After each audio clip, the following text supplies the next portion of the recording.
نماز کا وقت تنگ ہو تو وضو و نماز میں کیا کیا چیزیں مختصر کی جا سکتی ہیں؟ یہ ایک اہم سوال ہے، اور سفر کی حالت میں خاص طور پر یہ چیزیں پیش آ جاتی ہیں۔ اور ایک زمانہ تھا کہ لوگوں کے اندر سفر اتنا زیادہ نہیں ہوا کرتا تھا، مگر آج کی دنیا میں سفر بہت زیادہ ہو گیا ہے، لہذا اب یہ کہا جائے کہ یہ کبھی کبھی پیش آنے والا مسئلہ ہے، ایسا نہیں ہے، اب یہ بہت پیش آنے والا مسئلہ ہے۔ اور اس لیے یہ سمجھنا ضروری ہے کہ بعض صورتوں میں آپ کا وظیفہ کیا بنتا ہے۔ جب تک آپ وظیفے کو طے نہیں کریں گے اس وقت تک آپ کے لیے مشکل کھڑی ہو سکتی ہے، یعنی آپ کی نماز قضا ہو سکتی ہے۔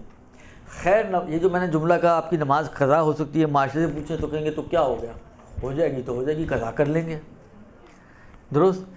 جبکہ یہ وہی والی بات ہے، کہنے کے لیے تو بہت آسان ہے کہ ہو جائے گی تو ہو جائے، قضا کر لیں گے، لیکن حقیقت میں اگر آپ دیکھیں ایک مومن کے لیے یہ مشکل مرحلہ ہوتا ہے۔ اس کی نماز کا چھٹ جانا وہ اہم ترین عبادت کہ جس کو خدا نے کسی بھی حالت میں چھوڑنے کی اجازت نہیں دی۔ دیکھیں، روزہ، بیمار ہیں اللہ کہتا ہے چھوڑ دو، سفر میں ہے اللہ کہتا ہے چھوڑ دو، درست؟ موارد موجود ہیں جہاں پہ شریعت کہتی ہے کہ روزہ چھوڑ دو، مسئلہ نہیں، بعد میں دیکھ لیں گے۔ اچھا، اس میں بھی بعض صورتوں میں بعض میں قضا ہے، بعض صورتوں میں قضا بھی نہیں ہے، درست؟ اسی طریقے سے مثلا فرض کرو حج آپ میں جی استطاعت نہیں ہے، مشقت شدیدہ ہے، حرجی ہے مثلا، خدا کہتا ہے چھوڑ دو۔ لیکن نماز ایک ایسی عبادت ہے کہ اگر انسان غرق بھی ہو رہا ہو تو خدا نے اس غرق ہونے والے شخص کے لیے ایک نماز رکھی ہے کہ تم ویسی نارمل نماز نہیں پڑھو، تم ایسی نماز پڑھو، یعنی خدا اس سے بھی راضی نہیں ہے کہ وہ اپنی نماز کو چھوڑے۔ یہ جو سفر کی حالت میں ہے یا جو بیمار ہے یہ غرق تو نہیں ہو رہا نا، مگر خدا کہتا ہے چلو روزے چھوڑ دو۔ لیکن اس شخص کو خدا کہتا ہے کہ نماز، تم غرق بھی ہو رہے ہو تو نماز چھوڑنے کی تمہیں اجازت۔ تو اسی سے انسان کو اندازہ ہو جاتا ہے کہ سامنے والے کی نظر میں کون سی چیز کتنی امپورٹنس رکھتی ہے۔ پھر وہ عبادت کہ جس کے بارے میں روایتوں میں موجود ہے، بچپن سے سنتے ہم آ رہے ہیں کہ اذا قبلت ما سواہا و اذا رد ما سواہا، اگر نماز قبول ہو گئی تو سب کچھ قبول ہو جائے گا، اور اگر نماز ہی مردود ہو گئی اور اس کو رد کر دیا گیا تو سارے اعمال انسان کے رد کر دیے جائیں گے۔ خوب یہ بھی بتا رہی ہے کہ کتنی اہم عبادت ہے کہ آپ کا روزہ، آپ کا حج، آپ کی دوسری ساری عبادتیں ظاہر الفاظ کے حساب سے ان کی قبولیت دائر مدار ہے نماز کی قبولیت ہے۔ نماز مقبول تو یہ بھی مقبول، نماز مردود تو یہ بھی مردود۔ تو اسی سے پتہ چل جاتا ہے کہ کتنی اہم عبادت ہے، اور پروردگار عالم کسی حال میں راضی نہیں ہے کہ انسان اس نماز کو چھوڑے، جس کو ہمارے لیے چھوڑنا بہت آسان ہے۔ ہم لوگ بہت آسانی سے، میں نے کہا نا پچھلی دفعہ بھی شاید بات آئی تھی، چھینٹ پڑ گئی، آپ نے نماز چھوڑ دی، سفر تافتان کوئٹہ کے راستے میں یا تو تافتان سے آگے کے راستوں میں ادھر ادھر کے جو یہ علاقے ہیں ان میں انسان کے واش روم پراپر نہیں ہوتے تھے، نمازیں چھوڑ دیں 3 دن کی ایک ساتھ قضا کر رہے ہیں، تو یہ شریعت نہیں کہتی ہے۔ شریعت کہتی ہے کہ نجس لباس پاک کرنے کی قدرت نہیں ہے تو نجس لباس میں نماز پڑھ لو، لیکن نماز نہ چھوڑو۔ کھڑے ہو کر نہیں پڑھ سکتے بیٹھ کے پڑھو، بیٹھ کے نہیں پڑھ سکتے لیٹ کے پڑھو، لیٹنے میں بھی اس طرح نہیں لیٹ سکتے تو اس طرح سے لیٹو، اس طرح سے نہیں لیٹ سکتے تو اس طرح سے لیٹو، اس میں بھی کچھ نہیں کر سکتے تو اشاروں سے پڑھو۔ آپ سوچیں تو صحیح کہ کہاں تک پروردگار عالم اپنے احکام کو تبدیل کر رہا ہے صرف اس لیے کہ تم سے نماز نہ چھوٹے، اور ہم نماز کو کتنی آسانی سے چھوڑ دیتے ہیں۔ اس لیے میں نے کہا کہ خیر معاشرے کو چھٹ گئی تو چھٹ گئی، کیا ہو گیا اس میں، ایسا کون سا پریشان ہونے والی کون سی بات ہے، قضا ہو جائے گی، جبکہ یہ واقعاً بڑی پریشانی کی بات ہونی چاہیے ایک مومن کے لیے کہ اس کی نماز چھٹ رہی ہے۔ بہرحال تو مسئلہ یہ ہوتا ہے کہ بعض موارد ایسے بنتے ہیں کہ جن موارد میں ہمارا وظیفہ چینج ہو جاتا ہے، یعنی اگر نارمل حالات میں آپ طول و تفصیل کے ساتھ نماز پڑھنا چاہیں تو شریعت اپریشیٹ کرتی ہے آپ کو، یعنی اگر آپ نارمل ہیں اور نارمل طریقے سے آپ نماز پڑھنا چاہتی ہیں اور اس کے اندر آپ پلس مستحبات کو ایڈ کریں تو شریعت ایسی نماز کو اپریشیٹ کرتی ہے کہ آپ نماز کو پورے اہتمام سے پڑھیں، 3 مرتبہ مثلا ذکر رکوع پڑھیں، 3 مرتبہ ذکر سجدہ پڑھیں، تسبیحات 4 کو 3 مرتبہ پڑھیں، ٹھہر ٹھہر کر آرام آرام سے، یعنی پراپر طریقے سے پڑھیں کہ وہ جس طرح پیغمبر نے دیکھا تھا ایک شخص نماز پڑھ رہا ہے اور اوپر نیچے نیچے اوپر اوپر نیچے نیچے اوپر، پیغمبر نے کہا تھا کہ یہ تو اس طرح نماز پڑھ رہا ہے، جس طرح مفہوم روایت کی جس طرح وہ کیا کہتے ہیں، ہاں مثلا وہ دانہ چگتے ہیں پرندے، تو یہ دانہ چگنے والی نماز نہ پڑھیں آپ، بلکہ ایک پراپر طریقے سے نماز پڑھیں اچھے طریقے سے. یہ اپریشیٹڈ ہے شریعت کی طرف سے، ثواب بڑھتا ہے آپ کی نماز کا، درست، اور ریکمینڈڈ ہے آپ کے لیے کہ آپ ان آداب کا خیال رکھتے ہوئے نماز کو انجام دیں. لیکن بعض جگہ پر جو شریعت آپ کو اپریشیٹ کر رہی ہے کہ 3 دفعہ پڑھو، یہ بھی پڑھو وہ بھی پڑھو، یہ بھی کرو وہ بھی کرو، وہ کہتے ہیں کہ بابا جلدی سے نماز پڑھو. اب وہ آپ کو جلدی پڑھنے پر پابند کر رہی ہے. یعنی اگر آپ وہی لمبی طولانی نماز پڑھنا چاہیں تو شریعت کہتے ہیں کہ بابا نہ کرو یہ کام.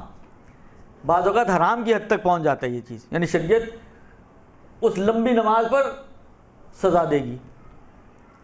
تو یہ اب اچھا ایک چیز میں اور یہاں پہ بات آئی، ایک بات اور آپ کو عرض کروں. دیکھیں ہمیشہ یاد رکھیں کہ جو بھی عبادت ہے عبادت کو عادت نہ بنائیں، عبادت کو عبادت رہنے دیں. ہماری جو مشکل ہوتی ہے وہ یہ ہوتی ہے کہ ہم جو عبادت ہوتی ہے اس کو بنا دیتے ہیں عادت. جب وہ بن جاتی ہے عادت تو اس کے علاوہ میں تسلی نہیں ہو پاتی، دل ہی مطمئن نہیں ہوتا. لیکن جب آپ عبادت کو عبادت سمجھتے ہوئے اور امر الہی سمجھتے ہوئے انجام دیتے ہیں تو پھر آپ کا مورد نظر خدا ہے نا. خدا نے کہا لمبی، آپ نے کہا چشم لمبی. خدا نے کہا چھوٹی نماز، آپ نے کہا چشم چھوٹی نماز. پھر آپ کو کوئی ملول نہیں ہوگا کہ یار میں نے آج لمبی نماز نہیں پڑھی، اس لیے کہ خدا نے آپ سے مانگی نہیں لمبی نماز. خدا نے کہا چھوٹی نماز پڑھو تو صحیح چھوٹی نماز پڑھ دو آپ. اس وقت آپ کا مورد نظر خدا کی ذات ہے، آپ نے اس کو خوش کرنا ہے، اس کو راضی کرنا ہے. وہ چھوٹی نماز پہ راضی ہے تو آپ چھوٹی نماز لے جائیں، وہ بڑی نماز پہ راضی ہے تو آپ بڑی نماز لے جائیں. لیکن جب یہ عادت بن جاتی ہے تو پھر اس کی رضائیت مطلوب نہیں ہوتی، پھر اپنے دل کی تسلی مطلوب ہوتی ہے کہ میرا دل کہاں پہ مطمئن ہوتا ہے، میرا دل کہاں اٹکتا ہے آ کے. وہ چھوٹی پہ کبھی بہت سارے لوگوں کو آپ نے دیکھا تیمم، نماز چھوڑ دیں گے تیمم کر کے نماز نہیں پڑھیں، کہتے ہیں یہ تو اور زیادہ گند پھیل رہا ہے. تسلی نہیں ہوتی ان کی، کہتے ہیں اس سے کیا ہونا ہے، اس سے تسلی نہیں ہوتی ان کی. نہیں، وہی والی بات ہے. یہ تسلی کا مطلب ہے کہ اپنی تشفی کے لیے عبادت کر رہے ہیں یا خدا کی خوشنودی کے لیے عبادت کر رہے ہیں. اگر آپ خدا کے لیے عبادت کریں تو خدا کہہ رہا ہے بھائی اسی مٹی میں ہاتھ مارو، مسا کرو اور آ جاؤ میرے پاس، تو چلے جاؤ. پھر میری تسلی نہیں ہوتی یا اس کے اندر آپ کو گندگی زیادہ لگ رہی ہے یا کیا ہے اور کیا نہیں ہے، یہ سوچنے کی پھر بات ہی نہیں ہے. پھر آپ کو یہ سوچنا کہ خدا نے کیا چاہا ہے، چاہت خدا کیا ہے، اسی چاہت کے مطابق آپ عمل کریں. تو وہ والی نماز آپ کی بجائے اس کے کہ آپ سب کچھ چھوڑ چھاڑ کے وضو کر کے غسل کر کے طریقے کی پراپر نماز پڑھیں، ممکن ہے وہ نماز آپ کی مقبول بھی نہ ہو. یہ نماز جو چھوٹی سی پڑھی آپ نے یہ آپ کی مقبول نماز ہو. لہذا کوشش کریں کہ عبادت کو عبادت رہنے دیں، عادت نہ بنائیں. اس میں آپ کا مد نظر خدا کی ذات ہونی چاہیے، اس کی خوشنودی ہونی چاہیے کہ وہ کیا چاہتا ہے، اس کی چاہت آپ کی چاہت پر مقدم ہونی چاہیے. درست. مثلا فرض کریں وقت نماز تنگ ہے. یہ خاص طور پر مسئلے پیش آتے ہیں 2 جگہ پر بہت زیادہ. ایک فجر کی نماز میں جب آنکھ دیر سے کھلتی ہے، درست، فجر کی نماز کے لیے آنکھ دیر سے کھلتی ہے اور اگر کھل جائے تو. اور دوسرا مسئلہ آتا ہے سفر کے اندر. سفر کے اندر آپ جا رہے ہیں، مثلا ڈرائیور نے بس لیٹ روکی ہے یا سٹاپ لیٹ آیا ہے یا اس قسم کی کوئی پلس مائنسز ہو جاتے ہیں. تو ان موارد میں جہاں پر آپ کے پاس نماز کا وقت تنگ ہو، کم ہو، یعنی قضا ہونے کے قریب ہو، تو ایسی صورت میں ہماری ذمہ داری کیا بنتی ہے؟ دیکھیں میرا اندازہ تو یہ ہے کہ آپ لوگوں کے ذہن میں یہ ہوگا کہ نماز جو ہے اس کے افعال اور اذکار 2 طرح کے ہیں، کچھ واجبات ہیں اور کچھ مستحبات ہیں. درست. مثلا پہلی تکبیر جس کو تکبیرۃ الاحرام کہتے ہیں یہ واجب. اس کے بعد جتنی بھی تکبیریں ہیں وہ سب مستحب. مستحب اور واجب کا ڈفرنس تو میرا نہیں خیال کہ مجھے اس کلاس کو بتانے کی ضرورت ہو کہ واجب میں چھوڑنے کی گنجائش نہیں ہوتی، مستحب میں چھوڑنے کی گنجائش ہوتی ہے. تو یہ تو بتانے کی ضرورت نہیں میرا خیال ہے. درست. خوب. عرض خدمت یہ ہے کہ کچھ افعال و اذکار واجب، کچھ افعال و اذکار مستحب. اگر وقت آپ کے پاس وسیع ہے، اول وقت نماز پڑھ لیں کہیں خدا نہ خواستہ، تو آپ بڑے آرام سے پوری تفصیل کے ساتھ تسلی کے ساتھ آپ نماز پڑھیں. آپ الحمد آرام سے پڑھیں, سورہ آرام سے پڑھیں. یہ بھی کر سکتے ہیں آپ کی جو ریکمینڈڈ سورے ہیں وہ آپ پڑھیں, وہ بھی فجر میں تھوڑا طولانی ہے, ظہر میں اس کے بعد, اور عشاء میں تھوڑا شارٹ سورے ہیں, مغرب عشاء میں, تو وہ ریکمینڈڈ سورے پڑھیں. اس کے علاوہ آپ اذکار کو تکرار کریں, صلوات پڑھیں. آپ جتنی تسلی سے نماز پڑھیں وہ بہتر. لیکن یہ اس صورت میں کہ جب آپ کے پاس وقت وسیع ہو اور نماز کے قضا ہونے کا خوف نہ ہو. لیکن آنکھ اتنی لیٹ کھلی ہے. اچھا اب دیکھیں, کچھ مستحبات ہیں جو نماز شروع کرنے سے پہلے کے کچھ آداب ہیں. مثلا فرض کریں نماز شروع کرنے سے پہلے مستحب یہ ہے, یا اس کے آداب میں یہ شامل ہے کہ انسان پہلے واش روم جائے. پیشاب روک کر نماز پڑھنا مکروہ ہے, درست. اب مثلا فرض کریں آپ جو ہے, ایک تو ویسے یہ سورج بس اٹکایا ہوا ہے, آپ نے روکا ہوا اس کو, ہیں نکلنا ہی چاہ رہا ہے, وہ سر ابھارنا چاہ رہا ہے, آپ اس کو ہاتھ روک مار کے سمجھیں پیچھے کر رہی ہیں کہ 2 منٹ ٹھہر جائے میں نماز پڑھ لوں. اس میں اب آپ پہلے واش روم جائیں گی تو لیں 15 منٹ گئے, تو نماز تو ویسے ہی سورج نکل آئے گا بھائی, کتنا ویٹ کرے گا آپ کا, درست. لہذا اب یہ وہ موارد ہوتے ہیں کہ جہاں پر آپ کو شارٹ کرنے, کینچیاں مارنی ہیں. تو سب سے پہلے جو کینچی لگتی ہے وہ پڑتی ہے مستحبات کے اوپر. پہلی کینچی آپ کی مستحبات کی گردن پر. لہذا یہ مستحب ہے کہ آپ پہلے واش روم جائیں, چھوڑ دیں, اس وقت ٹائم نہیں ہے آپ کے پاس. وضو میں مثلا 2 مرتبہ دھونا مستحب ہے, تو اس کو 2 کو چھوڑ دیں, اب آپ 1 دفعہ پہ آ جائیں, درست.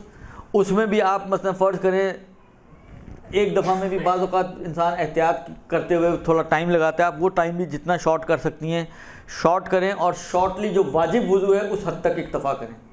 جلدی سے اٹھیں, جائیں, وضو کریں.